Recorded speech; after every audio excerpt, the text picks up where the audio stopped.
Testing, 1, 2, 3. Sounds good.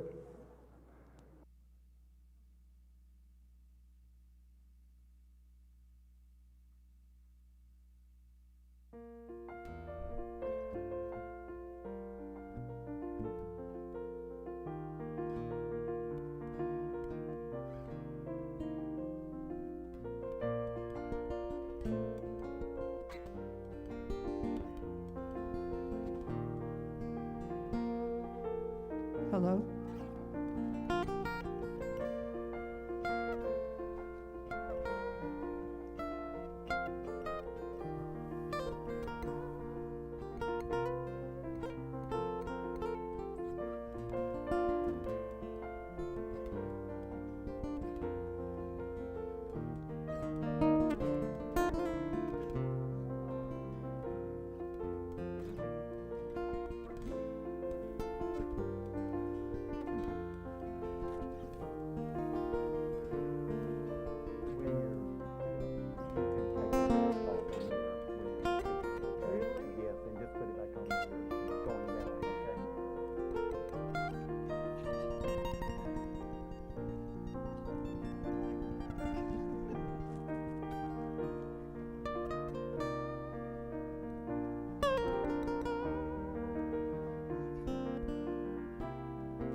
Hello. Welcome, everyone, including those joining us online.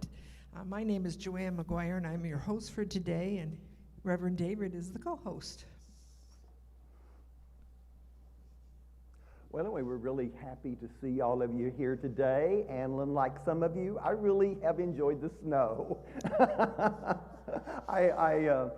Somebody, who was that? Was that Chuck that told me I would get over it? There's therapy for that, right? But anyway, it's quite beautiful today.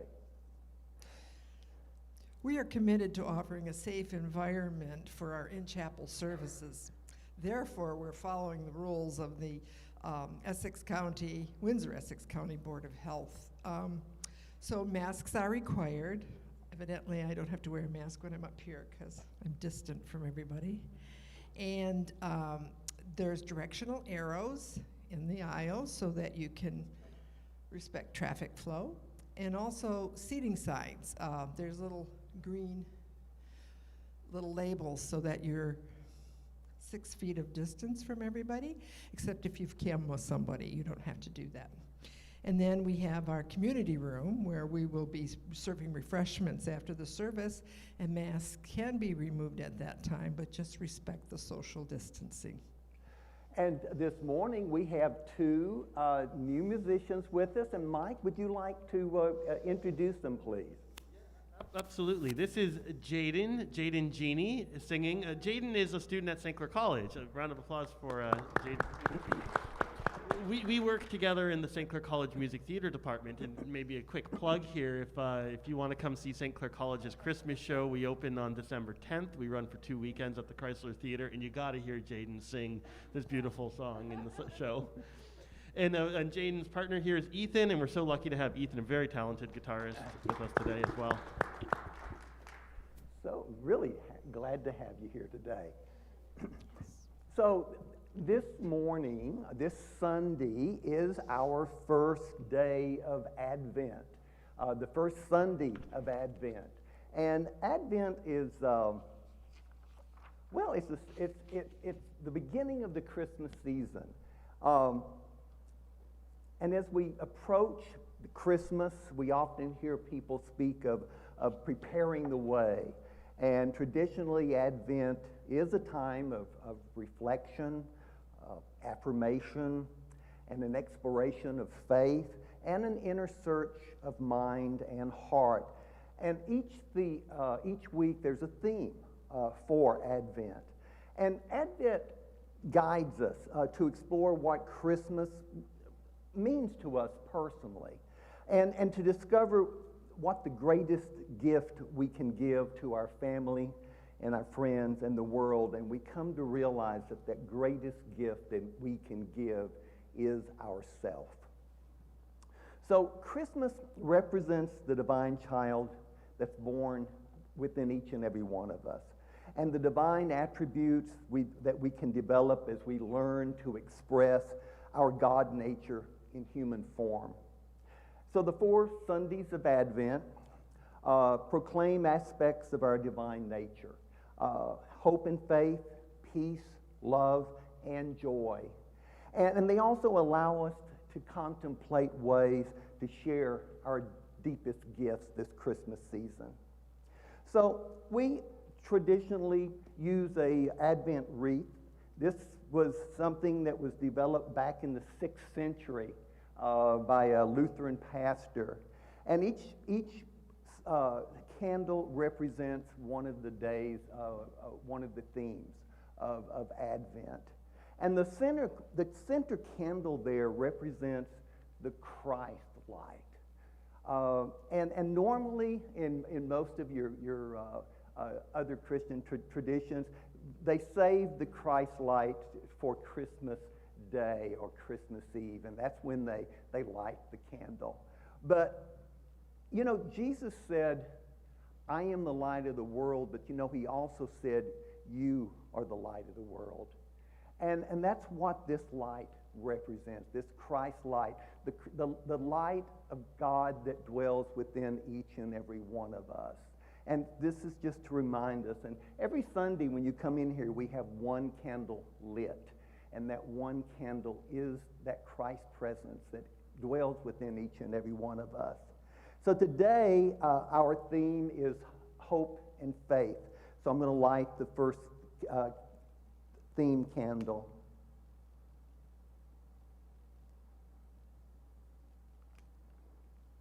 So let us open in prayer.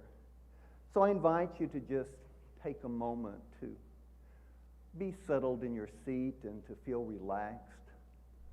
And I invite you to think about this Christmas season and think about what gifts can you bring to the table this Christmas.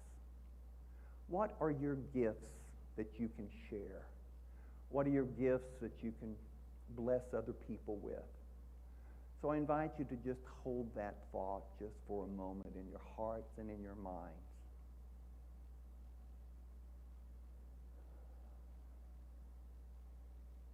And so we do open our hearts and we do open our minds to the presence of Spirit, to the guidance of Spirit, to that Spirit that we live and move and have our being in.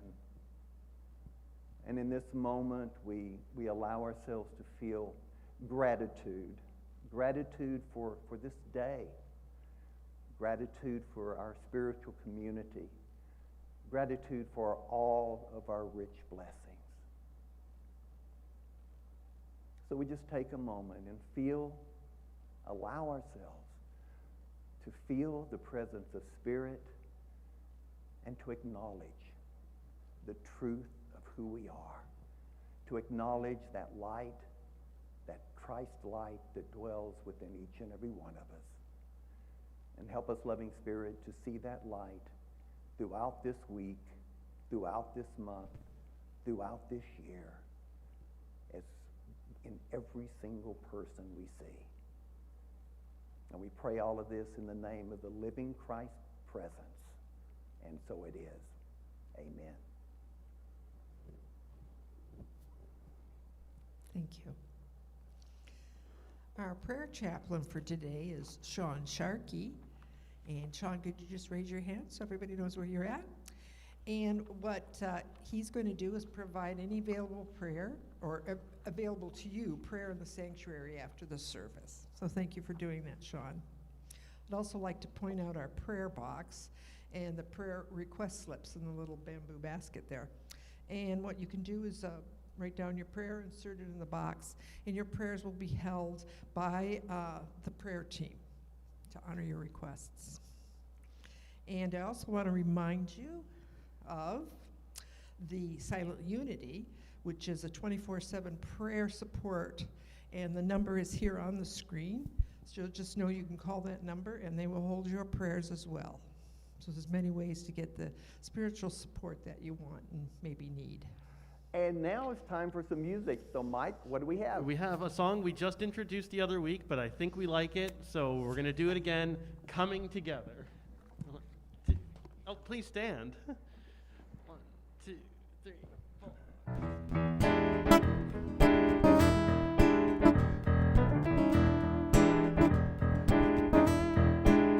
I've got love, I've got peace, I've got joy flowing like a river. I've got love, I've got peace, I've got joy flowing like a river. One heart, one mind, one love flowing like a river. I've got hope, I've got strength, I've got faith to move every mountain. I've got hope, I've got strength, I've got faith to move every mountain.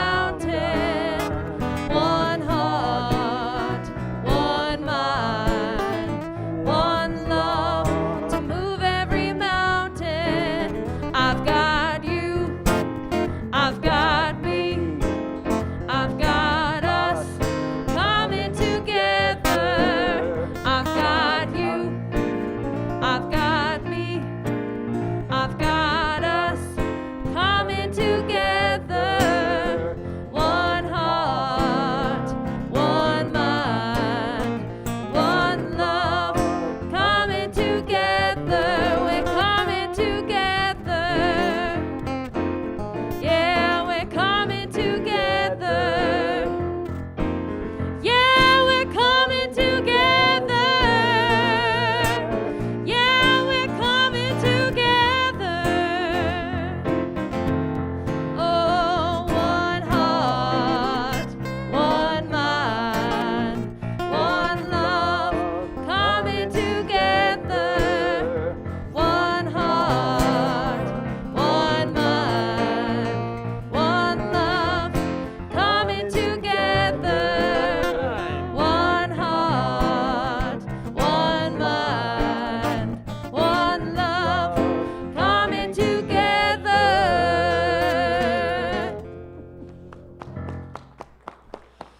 All right, and we have one more. Please remain standing. In the spirit, as David indicated, about letting our light shine, this is Shine Your Light.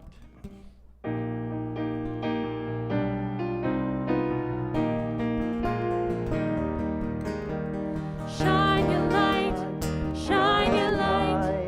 Let your love be bold and bright. A flame that lights the darkest night. Shine your light. Be the best that you can be. Shine for all humanity.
so you. much.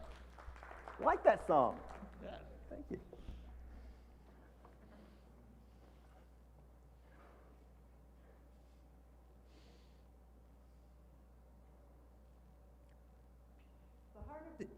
Unity movement is our 5 basic unity principles, which are good to review on a regular basis. Our first principle states that there is only one presence and one power active as a universe and in my life. It is called by many names: God, Spirit, Divine Mind, Source, and it is absolute good and everywhere present. And our second principle states that we are divinity in expression and inherently good. Like a wave is made from holy of the ocean, we are made holy of spirit. Divinity is our true identity. Our third principle states we create our thoughts and beliefs. We create reality through thoughts held in mind. Drawing from an unlimited field of possibility, or God mind, we create our experience by where we place our focus and belief. And our fourth principle states that prayer is creative thinking that heightens our connection with God mind, and therefore brings forth wisdom, healing, prosperity, and everything good. Our fifth principle states knowing and understanding the laws of life, also called truth, are not enough. A person must also live the truth that he or she knows. Living these principles is more about being than doing. So we come together to encourage and support each other in our individual spiritual journeys. Wherever you are in that process, we are glad that you chose to be with us today, and we consider this to be our spiritual home. And if you are new to Unity, we welcome you in hopes that you will call it your home as well. Our theme for November is the power of release, and our affirmation for this month is, whatever I release will bless me. Would you repeat that with me, please? Whatever I release will bless me.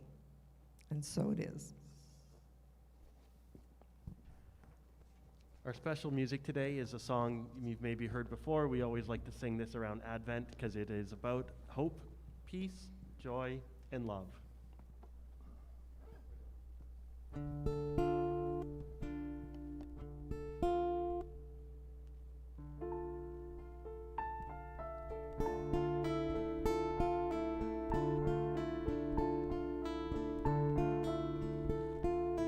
Hope is like a candle burning in the night. Hope paints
torso, pearl of heaven's glory, wondrous to behold.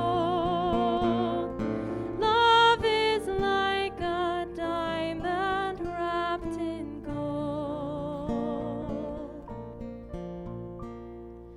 Joy is like a flower, peace is sweet like music, hope is like a candle in the night.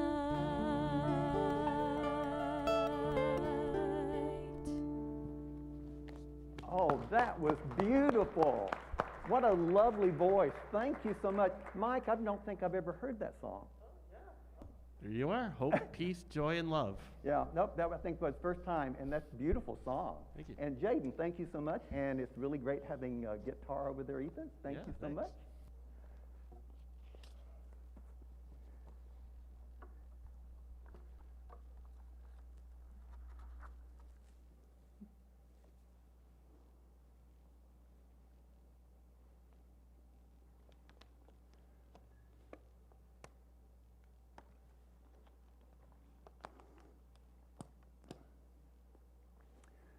It's good to see all of you here today. You know, I want to thank Mariette Jones. I don't think she's here today, but she did speak last Sunday, and I haven't heard her talk, but if you enjoyed her talk, would you please give her a hand? Thank you. And we're so glad that Mariette could be with us last Sunday and speak for us. You know, we have two themes going on right now. So for the month of November, we have been exploring the power of release or letting go. And then again, like I said, today is the first Sunday of Advent, and we're looking at hope and faith. So my talk title today is Finding the Faith to Let Go. And, you know, when the mystic poet Rumi was asked, how should one meditate? His reply was simply, close your eyes and surrender. Close your eyes and surrender.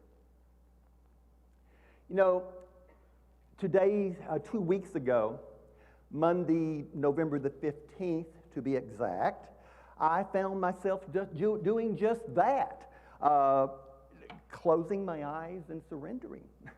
Not once, not twice, but quite a few times during that whole Monday, I found myself taking a deep breath, closing my eyes, and surrendering. Have you ever noticed that life can be stressful at times? Especially this time of year? Have you ever thought that you knew something for sure and you were totally wrong? Have you ever thought that you had everything under control, but you didn't at all? And that's where I found myself Monday, November the 15th. So as you probably know, there's a story that goes with this. This year, I was elected to be a member of the Unity Canada Board. And so we set up a work week. My first week working with the board, and I was going to fly into Vancouver, and we were renting an Airbnb in Surrey, and we were going to get to know each other and bond with each other and get as much business, Unity Canada business, done as we could. So I left real early Monday morning because I had made an early flight. The flight was leaving at 8:25, and I got a lift at 6 o'clock so I could be there a couple of hours because, you know, who knows how things are going to be at the airport. So I wanted to be there very, very early. And I had a little problem. There's a little bit of stress sort of creeping in because I had to fly into Canada I had to have my COVID test results back. And as I got into the lift, I still did not have those the COVID test results back. It wasn't in my email. So I was thinking all the way to the airport, well, let me see.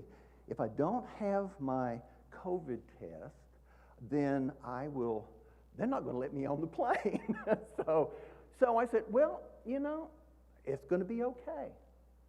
I believe everything is going to work out. I affirmed everything was going to work out. So I get to the airport, and I was having trouble checking in. So I go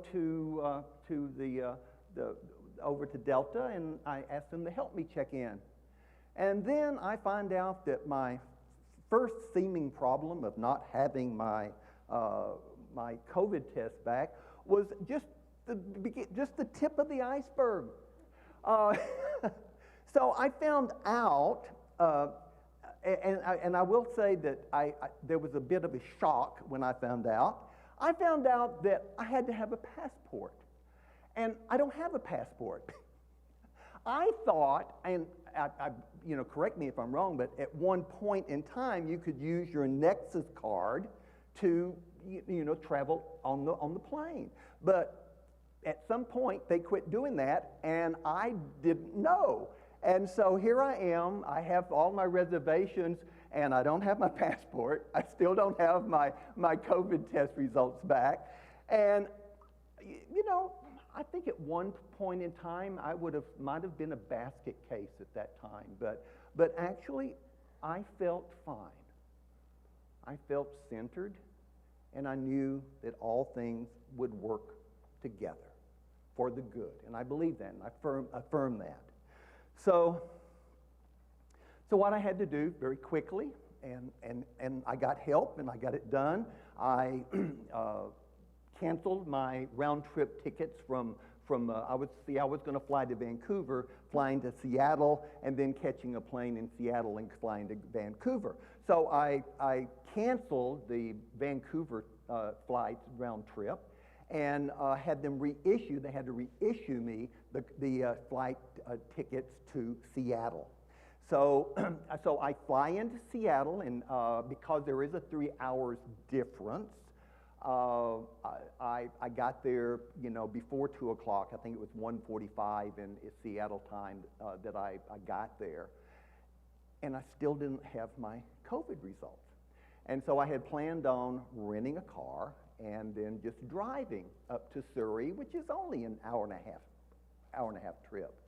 But I still didn't have my COVID results back. And I kept on checking, and it just wasn't showing anything. And so I kept on waiting and waiting and waiting, and I decided I did not want to drive at night. And by the way, I don't know if you knew about it, you probably do, but there were floods in British Columbia, okay? There were floods. And I wasn't the only one that was having problems with our group. Several of the people that were going to our Unity Canada board meeting, and were going, they were going to take the ferry, but the ferry was canceled because of the weather. So all of our good intentions would be there really early. Well, none of us were there very early at all. In fact, I ended up spending the night in Seattle, and then renting a car. And by that evening late, I got my COVID results, and I was negative. And so I was able to go and cross over using my Nexus card and drive to Surrey. Well, I had to be rerouted because it just so happened that Highway 5, which is the highway that would take me up there, there had been mudslides, and so Highway 5 was closed. And so it had been raining all before, but the day that I actually drove, well, 5 had been washed out at one place, so they had to reroute me, but it was a beautiful day. The sun was shining, and it routed me along the coast, and it was a gorgeous drive. And I really enjoy road trips. And so it wasn't raining. I had a beautiful view of the countryside and was going into the farmland and everything, and it was just a beautiful, relaxing drive.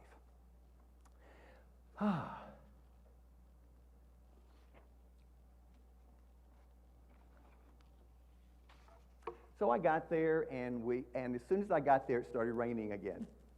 And then but that was okay because it was a work week. And so we were working, and we were spending a lot of time getting to know each other and bonding and working on things that needed to be done for Unity Canada. And anyway, it was, like I say, we had a really nice time. It did rain during the whole time I was there. But then on Friday, when I had to drive back, it was sunny again, and so I had another beautiful trip. So all things did work together for the good, and I affirm that, and that was, and I don't know, I just came out of that just being really super pumped. So what I've learned after all of these years is that Monday, November the 15th, it made it really, really clear. And that is that even in the most hectic of circumstances, there is a quiet, still center at our very core. A quiet, still center that we can tap into at any time. And when I worked at the hospital as a hospital chaplain, I worked in the emergency room. And during that time, I realized no matter how chaotic it was in that emergency room, and no matter how terrible something was going on, I could tap into that. I could tap into that still point within me. And there was peace there. So as Rumi instructed us, I would just either take a deep breath or close my eyes, and I would just surrender to what was. So surrender literally means to stop fighting. Stop fighting with yourself. Stop fighting with the universe and the natural flow of things. Stop resisting and pushing against reality. Stop fighting what is. Stop arguing with what is. Stop complaining. For me, surrender equals complete acceptance of what is, plus faith that all is well, even without my input. And it's not about inaction. It's about taking action from that place of surrender energy.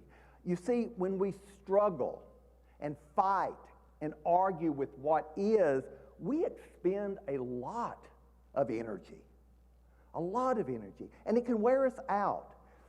But when we surrender to what is, accept what is, all of that energy becomes available to us to do what is ours to do. On the website aboutmeditation.com, contemporary spiritual teacher Jeff Carrera describes meditation as a conscious practice of letting go of the mind. That means consciously entering into a space in which we authentically and literally know nothing. The invitation from the great spiritual teachers and writers, both past and present, has been to enter into what has been called the divine mystery. It's also been called the Cloud of Unknowing.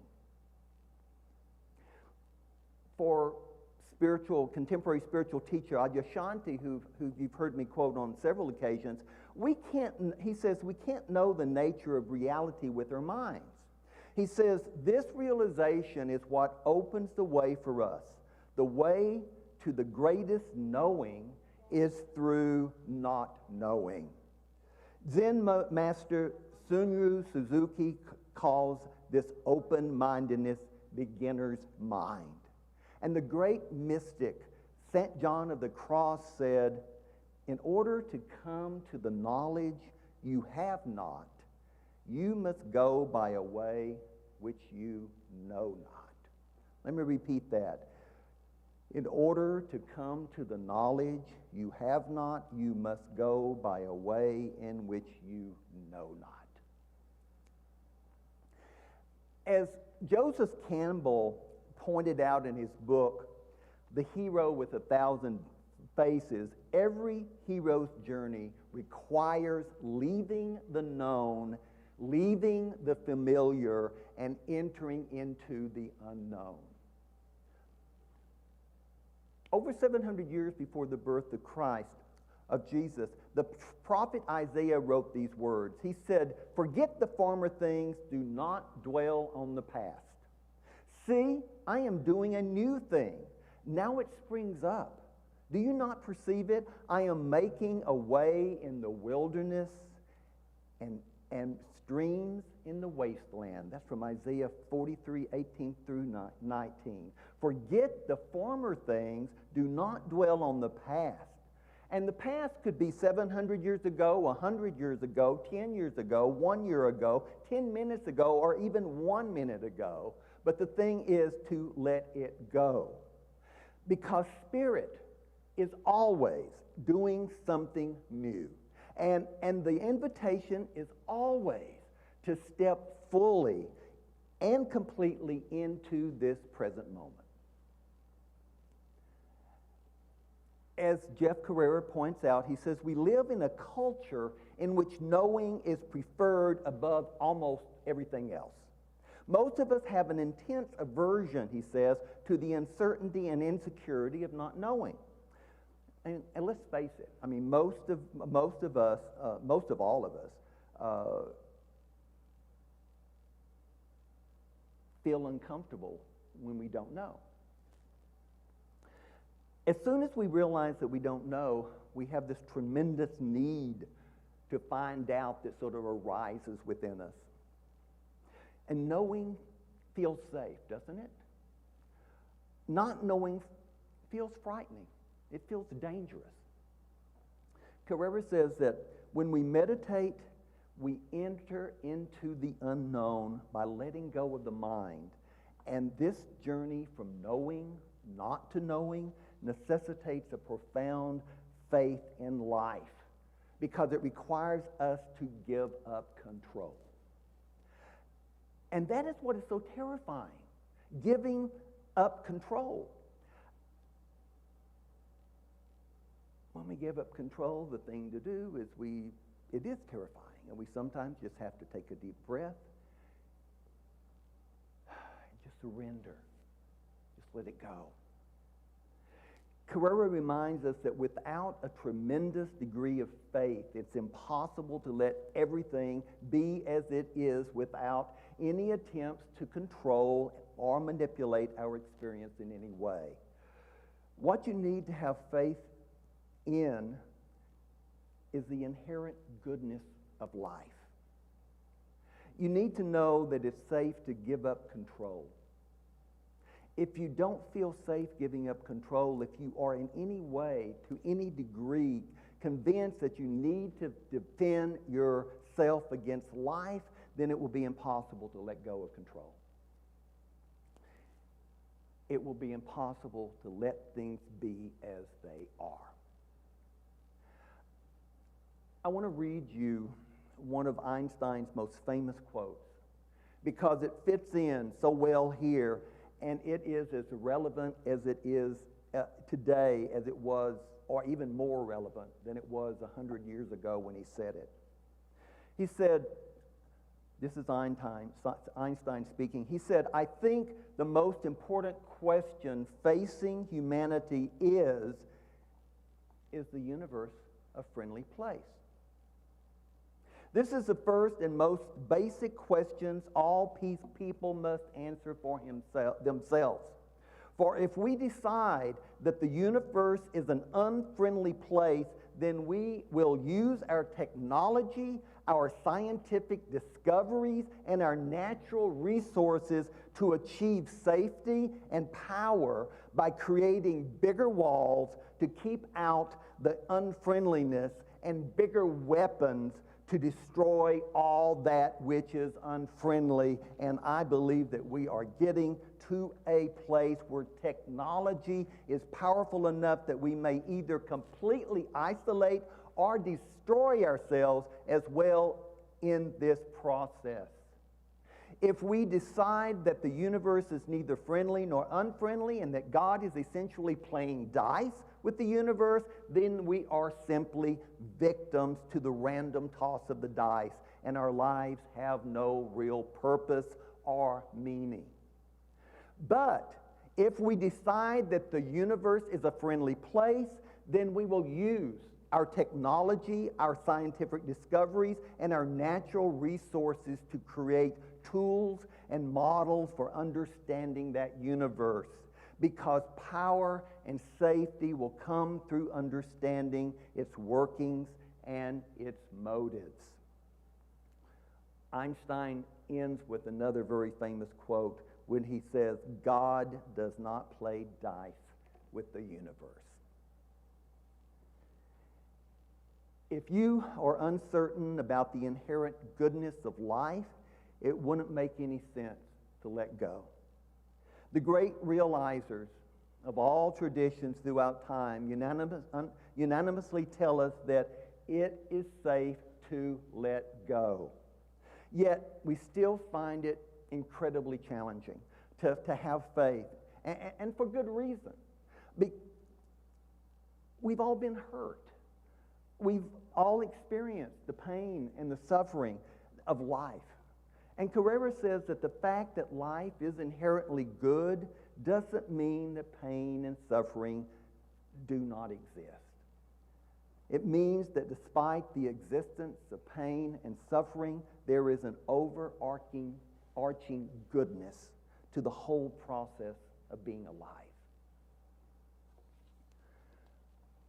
So as I begin to bring this message to a close, I ask you to contemplate for yourself two questions. First, how much do you trust life? How much do you trust life? Or how much do you trust God? And the second question is, how ready are you to give up control? How ready are you to give up control? Why is it that we think that we can avoid pain and suffering through control and manipulation when the great wisdom of most spiritual traditions tell us that our efforts to manipulate and control are actually the cause of our suffering and our pain? Our struggle to control life is making the experience of pain and suffering worse, not better. Carrera closes his article with these words. He says, "Meditation gives us the opportunity to let go, to give up control, and to discover that life is trustworthy. The universe that gave us life is not out to get us. In spite of the fact that things happen that cause pain and suffering, life is fundamentally good. And that is at the core of our unity message, that there is only one presence and one power in the universe and in our life, and that presence is good."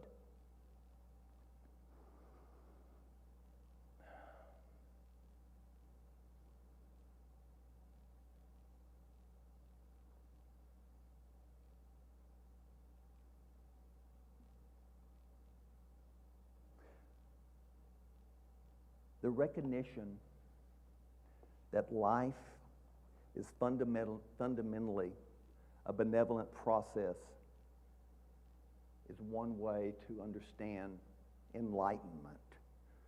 Because when we see that life is good, we can finally relax into just being here. Relax and just be. let's go ahead and listen to some music as we prepare for our meditation. So I do invite you to relax in your seat. Close your eyes if you wish.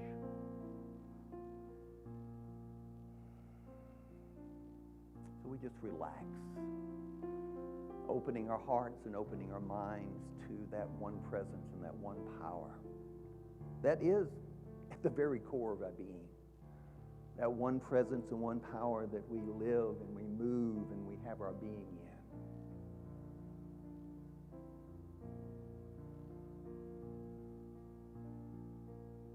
So we let go and surrender to the truth of who we are.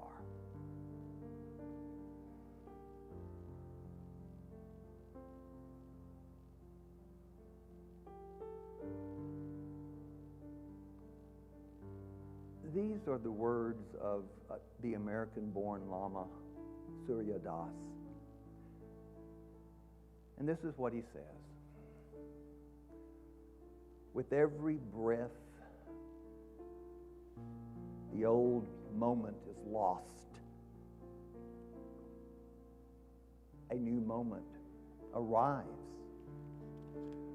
We exhale and we let go of the old moment. It is lost to us. In doing so, we let go of the person we used to be. We inhale and we breathe in the moment that is becoming.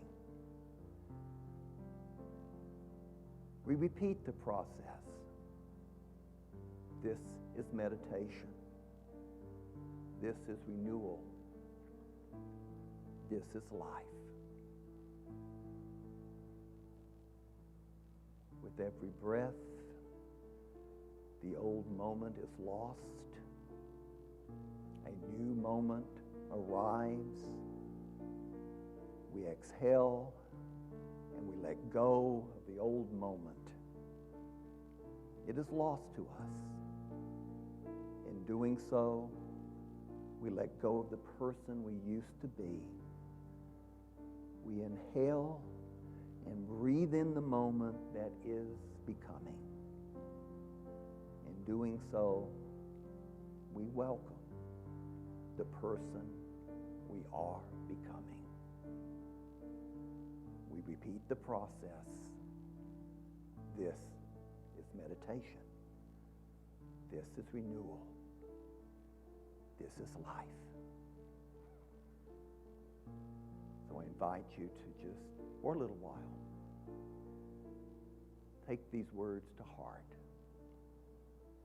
and let us rest in the silence.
So as we bring our attention back to this present moment, we allow ourselves just feel a sense of gratitude.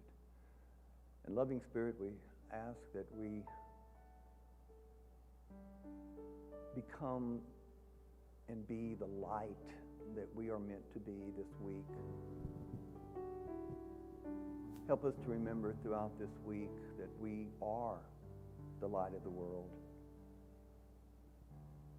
Help us to remember the gifts that we have to share with others. And help us to see the Christ in every face that we meet.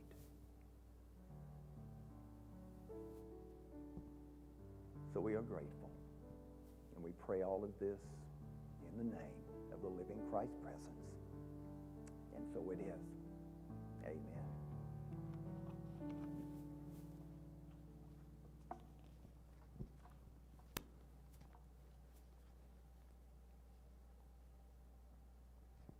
Thank you, Reverend David. I think what really stood out to me was the Einstein quote. I mean, there was a lot of good things said, though. But it was just that idea that is the universe a friendly or unfriendly place? I choose to believe it's friendly. I mean, we're going to bump up against people that may have that belief that it's unfriendly, but I choose to believe it's a friendly universe. And that, and I trust that too. And it's not about out there, it's about in here. Mm-hmm. So thank you for that message today. Sure. Thank you again for your lovely music, Mike, and of course our beautiful singers Jaden and guitarist. and Ethan, thank you for coming today and joining us. Yes, thank you so much. And I also don't want to forget our tech people. Liam's here today. There he is, raising his hand. Thank you, Liam, for all your work, what you do for us here. At this time, let us take to heart our vision, mission, and statement of being, which is shown on the screen. We have a global vision. Will you please speak it with me? Our vision is a world powerfully transformed through the growing movement of shared spiritual awakening. And we have a sacred mission. Will you say it with me? We inspire and empower spiritual growth to awaken us and transform the world. And we have a personal statement of being. Will you please say that with me?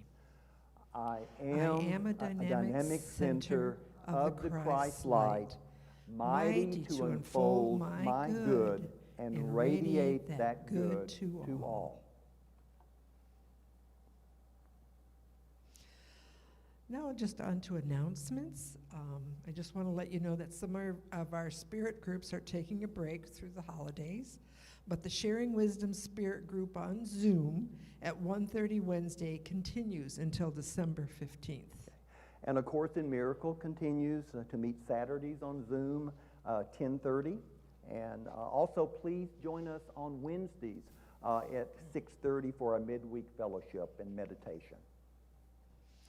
Information about all of these classes and much more can be found on our weekly newsletter and on our Unity Center website. So please check that out.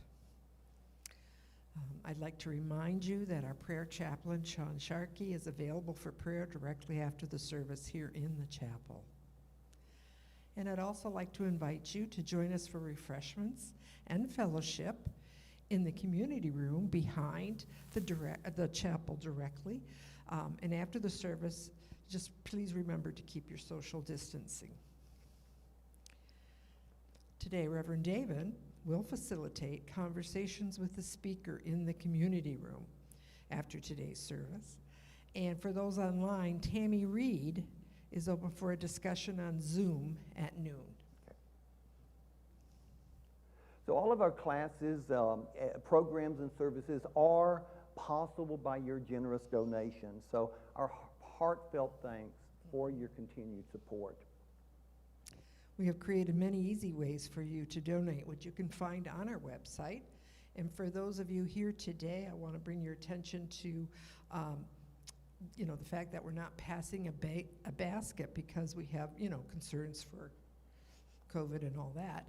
But we do have here at the doors here in the foyer, we do have a box there, and with offering envelopes and pens, and you can drop in your tithe or a love offering as you leave the chapel. And again, thank you so much for your loving and generous donations to support our.